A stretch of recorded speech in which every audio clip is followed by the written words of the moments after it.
Fasilitas buy now, pay later atau yang lebih akrab dengan pay later ternyata eksis di masyarakat Indonesia.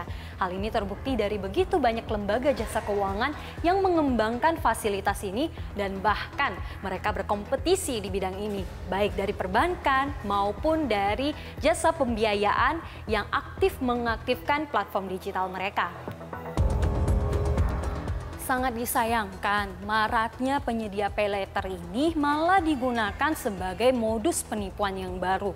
Bahkan banyak masyarakat yang menerima pesan singkat bahwa mereka mendapatkan fasilitas pay later yang ternyata bodong. Kemudian ada juga penyedia pay later yang legal yang diambil namanya secara ilegal untuk mengelabui masyarakat.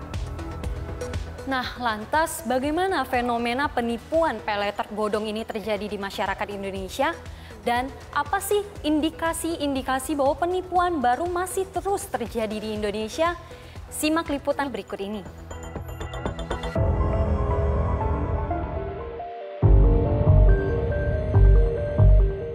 Tren penipuan yang bertujuan mengambil dana masyarakat kian marak dan modusnya pun kian variatif.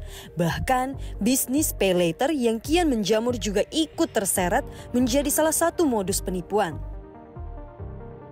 Tak hanya berpura-pura menyediakan layanan atau fasilitas pay later yang ternyata belum berizin, tapi modus mencatut nama pay later yang legal secara ilegal hingga tawaran penghapusan data dan tawaran fasilitas menaikkan limit pay later pun marak. Selain itu, tak jarang oknum juga mengirim pesan atau melakukan telepon sambil berpura-pura sebagai customer service perusahaan penyedia fasilitas pay later, kemudian meminta sejumlah data pribadi dengan alasan diperlukan pembaharuan data akun. Hingga modus berupa tawaran diskon pembayaran pay later yang berujung penyalahgunaan data pribadi pun marak. Sederet aksi tersebut seolah menunjukkan para oknum tindak kejahatan ekonomi seolah tak kehabisan ide untuk bisa memperdaya masyarakat. Di sisi lain, tren penipuan yang ada saat ini memang seolah menjadi sinyal kuat jika perkembangan digitalisasi dan produk yang dikembangkan untuk mengikuti tren digital ini pun menjadi objek yang menarik para pelaku tindak kejahatan. Mengacu perkembangan saat ini, CNBC Indonesia mencoba mengkonfirmasi seberapa jauhkah masyarakat kita cukup sadar dengan adanya modus penipuan yang berdalih tawaran terkait pay later ataupun tawaran pay later bodong, serta mampukah mereka membedakan mana pay later legal dan mana yang pay later bodong.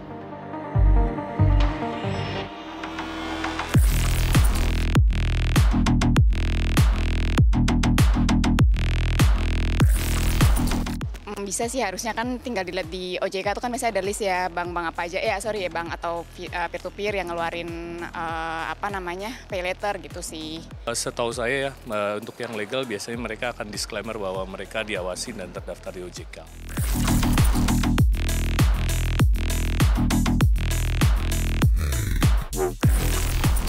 Kalau SMS itu mungkin ada ya, cuma mungkin nggak pernah direspon. Kalau telepon kebetulan kalau nomor nggak dikenal biasanya nggak diangkat emang. Jadi kalau SMS, WhatsApp bahkan lumayan banyak sih, cuma nggak ditanggepin aja.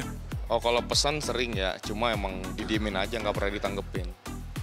Ya, jika mengacu hasil konfirmasi kami, memang tampak tidak sedikit masyarakat yang sadar dengan adanya praktek-praktek tindak penipuan berdalih tawaran terkait pay later ataupun pay later bodong. Tetapi tetap saja masih ada sebagian masyarakat kita yang justru tertipu dan dana di rekeningnya pun diambil oleh oknum yang tidak bertanggung jawab.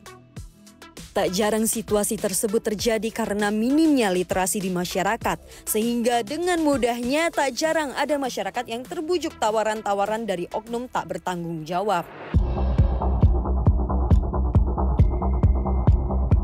Di tengah fenomena yang ada, alhasil banyak perusahaan penyedia fasilitas pay later yang berbondong-bondong untuk mengingatkan nasabah hingga masyarakat secara aktif untuk berhati-hati dengan tawaran pay later bodong, hingga memberikan edukasi terkait ciri-ciri modus penipuan terkait pay later.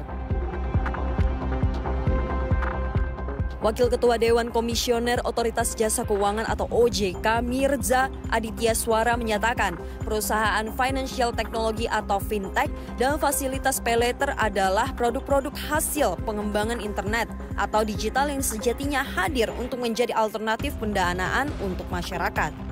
Namun tentunya di balik kemudahan dan kecepatan yang ditawarkan, tetap saja masyarakat harus lebih waspada dan di sisi lain perusahaan penyedia pay later juga harus lebih sigap memberikan edukasi kepada masyarakat terkait celah-celah atau modus-modus penipuan yang mengatasnamakan pay later.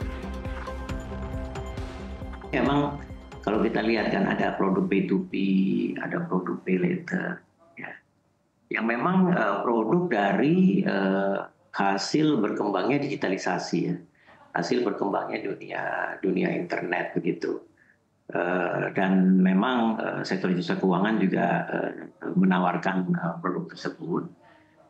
Dan tentu harapan kami adalah di satu sisi produk ditawarkan, tapi di lain sisi juga edukasi harus juga digencarkan, gitu, karena apalagi kalau untuk pembelian barang-barang konsumtif itu memang harus juga masyarakat dibuat paham gitu bahwa mendapat persetujuannya cepat gitu ya, baik P2P maupun pay later, tapi juga masyarakat harus paham bahwa bunganya juga tidak rendah gitu, dan masyarakat juga harus paham bahwa ya kalau nggak bayar ya namanya bisa tercatat di sistem informasi kredit gitu yang di SLIK gitu. Jadi memang harapan kami adalah sektor jasa keuangan menawarkan produk baru, tetapi di lain sisi juga harus dengan sama gencarnya dalam melakukan edukasi. Tapi tentu OJK juga punya kewajiban juga melakukan edukasi, maka kami juga mendorong, ayo kita sama-sama membuat edukasi kepada masyarakat begitu supaya sektor jasa keuangannya tumbuh dengan sehat gitu, sejalan dengan pemahaman masyarakat.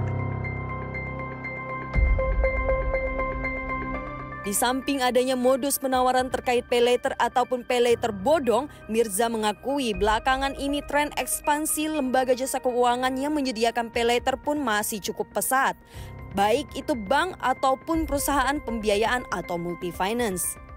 Di tengah demand pay later yang tinggi, Mirza juga mewanti-wanti agar masyarakat tetap bijak saat menggunakan fasilitas ini, serta memahami apa konsekuensi yang dihadapi jika sampai gagal bayar. Ini tentu ya satu sisi sesuatu yang baru, sesuatu yang baik gitu ya, tapi di lain sisi juga kami juga terus mencermati angkanya belum besar ya. Kalau di sektor perbankan buy now pay later ini baru sekitar 17 triliun. Kalau di sektor di finance itu angkanya baru sekitar 7 triliun, tapi pertumbuhannya cukup pesat sekitar 47% ya.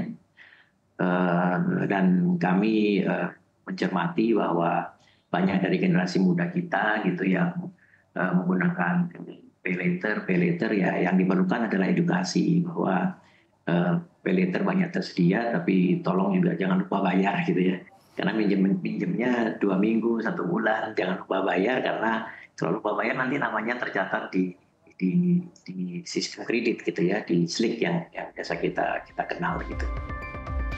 Sesuai arahan Otoritas Jasa Keuangan atau OJK, Lembaga Jasa Keuangan bertanggung jawab untuk memberikan edukasi secara aktif kepada konsumennya dan tidak hanya berfokus pada ekspansi, tetapi juga perlindungan konsumen dan juga antisipasi penipuan ekonomi harus menjadi perhatian lembaga keuangan tersebut.